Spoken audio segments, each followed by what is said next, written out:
You spent years inventing hesitation, shrinking, begging for approval.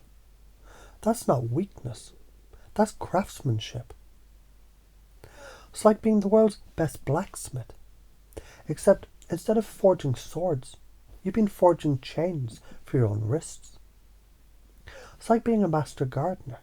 Except you've been watering weeds, trimming them, keeping them alive with devotion. It's like being a genius programmer. Except you wrote malware that crashes your own system on startup. Do you see the pattern? To shrink consistently takes brilliance. To hesitate predictably takes design. To seek approval relentlessly takes engineering.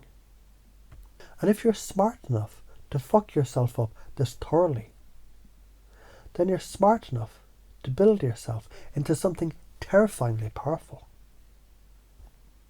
There's an old story. A man walks at night and sees a snake coiled on the path. He freezes, he waits, he trembles. He calls for help. Hours pass. In the morning, the sun rises. He realizes it was just a rope. That's you with hesitation. You've been paralyzed by ropes, mistaken them for snakes.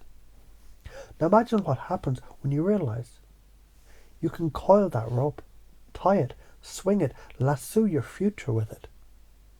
The same rope that trapped you becomes the rope that saves you. Every hesitation laid down neural pathways. You literally trained your brain like a pianist practicing scales.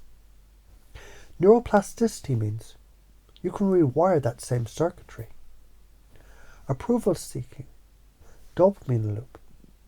You got rewarded for shrinking, so your brain kept hitting repeat.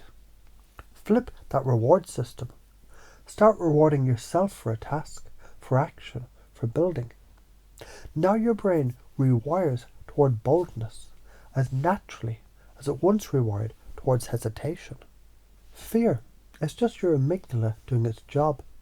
Better safe than sorry. But the prefrontal cortex says safety without growth is decay. Science confirms what your soul already knows. Creation beats stagnation. Shrink today, and tomorrow you're smaller. Hesitate today. Tomorrow, the door's closed. Seek approval today, and tomorrow, you're addicted to someone else's smile. Flip it. Take action today, and tomorrow, the world rearranges around your motion. Risk today, and the future unfolds with opportunities that you'd never see standing still. Claim power today, and life starts treating you like the authority you already are. Karma doesn't give a shit about intentions. It compounds your patterns. Plant weeds, reap weeds. Plant oaks, reap forests. You already do this. Like a 5-year-old tying shoelaces, you failed until it clicked. Like learning to ride a bike, you wobbled, fell, scraped, then rode without thinking. Like gaming, you died 100 times, then mastered the level. Patterns, you already know how to build them. The mistake wasn't that you built patterns. It was that you chose patterns that kept you small.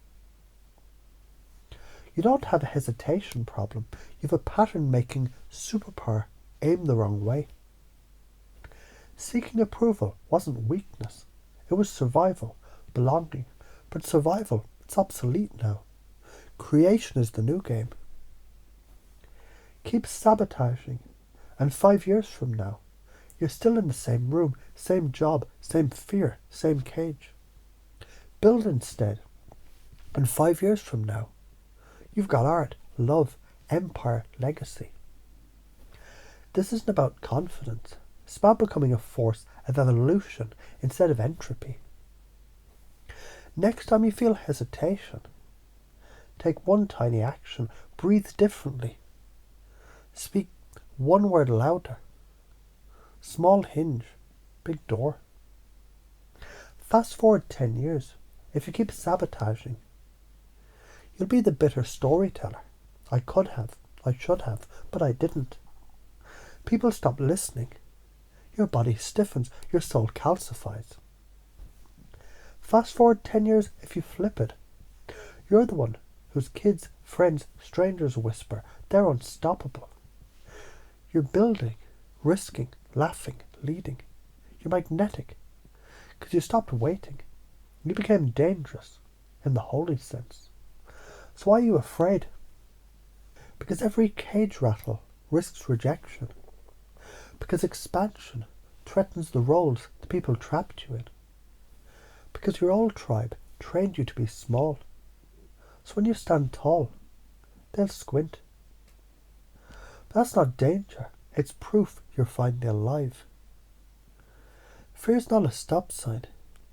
Fear is a green light with volume turned up. The common traps people get stuck in: perfectionism, waiting for the perfect moment. It's death by delay. People pleasing, it's approval addiction. Procrastination, it's disguised fear. Identity lock.